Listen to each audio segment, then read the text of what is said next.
أعوذ بالله من الشيطان الرجيم. بسم الله الرحمن الرحيم. الحمد لله الذي أنزل على عبده الكتاب ولم يجعل له عوجا قيما لينذر بأسا شديدا من لدنه ويبشر المؤمنين الذين يعملون الصالحات أن لهم أجرا حسنا ماكثين فيه أبدا وينذر الذين قالوا اتخذ الله ولدا ما لهم به من علم ولا لآبائهم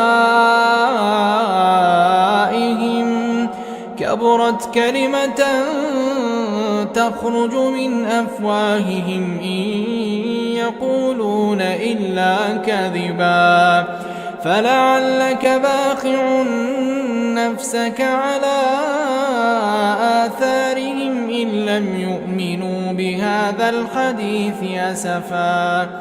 إنا جعلنا ما على الأرض زينة لها لنبلوهم أيهم أحسن عملا